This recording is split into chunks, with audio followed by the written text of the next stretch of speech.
were the good guys in 1984. It felt that way. It hasn't felt that way in recent years. So Obama's had really a different task. We were seen too often as the bad guys. And he has a very different job from Reagan. Was all about America. And you talked about it. Obama is, we are above that now. We're not just parochial. We're not just chauvinistic. We're not just provincial. We stand for something. I mean, in a way, Obama's standing above the country, above the world. He's sort of God. He's going to bring all different sides together. Oh, my gosh. That's the funniest thing I've heard in a long time. Evan Thomas, back in 2009, I believe that was, calling Obama God. He's standing above us. He's going to bring all sides together. You know, the Messiah, Barack Obama. Wow. Joining us now is Roger Simon, CEO Emeritus of PJ Media, founder of PJ Media. Hello, Roger. Hello, and you know, I love messiahs. I wish I had one, but I've never been able to find one. How is that? It's confusing. I got to tell you, he said all that with a straight face, which just shows you how hoodwinked everybody on the left was, right? Boy, were they. All the Greek columns and everything. Yeah, we'll never forget it. All right, look, I think it was one of the low points of American history, that's for sure. Well, it certainly has turned out that way, which leads us to where we are today. The midterms in his second term. And what are you expecting tonight, sir? You know, look, I read Real Clear Politics like everybody else. So I'm not Nostradamus. I don't play him on TV. I didn't sleep at a Holiday Inn Express or any of that. But I'll say 52, 53 Republicans win in the Senate, maybe 54. I'd like to see very much Scott Brown win for some reason, because he talked about foreign policy a lot. I don't know if he will, but he's come on strong. No, he has come on strong. That we just had John Zogby on, who said that race is, you know, less than a point in either direction. It's all going to be based on turnout, and also the governor's race in that state is turned into a toss-up as well. But what are the implications? And I'll put the same question to you that I put to Senator Alan Simpson, former senator. Andy Card told me earlier today that the Republicans should not be arrogant in their victory. He also, then Pat Buchanan, when I told him about that, said, this is not a mandate for the Republicans, if they win, to have a kumbaya session with Obama and cooperate. So I think I know where you fall, but where do you... be arrogant in victory. Being arrogant in victory, any Greek scholar will tell you, is the first way to lose.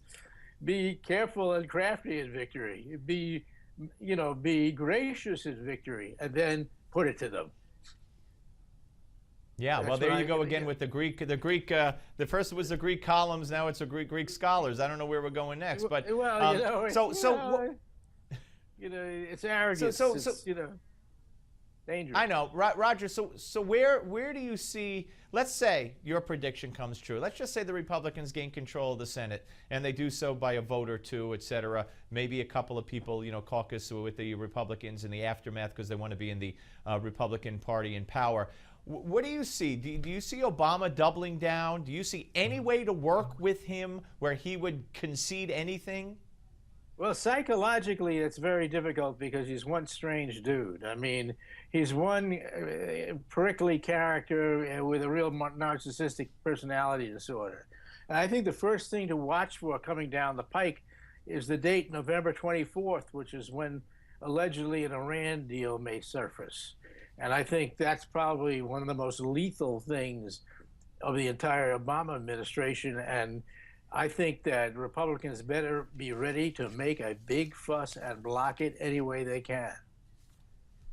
Yeah, and then, of course, either before that or after that, on a more domestic level, we're going to have possibly the executive order on immigration, which could legalize, millions and millions of people who are now illegal.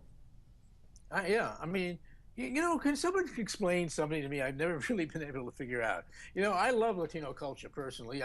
I even speak Spanish, go to Mexico all the time, love it, right?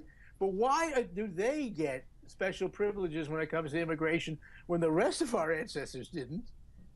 I mean, I don't get it. Yeah, not only that, why are we scolded by Mexico about our immigration policies when if you come into their southern border, you're lucky to be alive 3 days later? No, no kidding. Well, I mean, okay, that's one thing. Mexico's got a horrible government. It always has. Maybe it always will. But our government still has to behave like grown-ups, and they don't. All right, one final one, Roger. We got a couple of minutes left. You're a great piece. Welcome to Berlin, 1937. This sums it up, at least will intrigue people to read it. I've never in my increasingly long life felt vulnerable as a Jew in America. I never even dreamed it would happen, but it has now with the Obama administration. In about a minute, sum it up. Well, you don't have to. Anytime you call the Prime Minister of Israel a chicken, S-H-I, whatever that word is, but at the same time, you never use that word on people like al-Baghdadi of the Islamic State, or Morsi, or Al-Qaeda, or Abbas, or the head of Iran. Yeah. Or you go on and Roger, on. I lied. Something is weird. I miscalculated, really Roger. weird. Roger, I miscalculated. Folks, you're going to have to read the rest of it at pjmedia.com. Thank you, Roger. We'll speak to you soon. Caroline Glick is next, folks. But first, let's check in on the Georgia Senate race. Don't go away.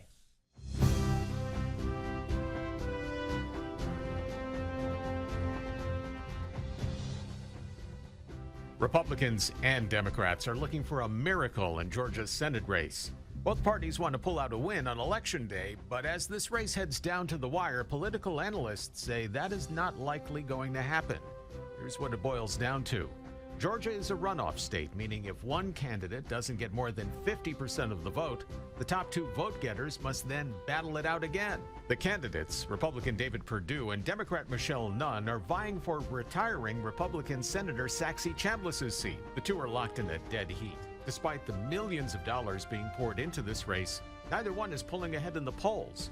Plus, there is a Libertarian candidate who's siphoning votes away from both. If this race goes to a runoff, that election won't happen until January 6th, meaning Perdue or Nunn wouldn't join their colleagues until 3 days after the new Congress is sworn in, and that's only if there isn't a recount. There are a lot of ways the House of Cards could fall on Election Day, but there is a possibility the outcome of this race could change the balance of power in the Senate or tie it up.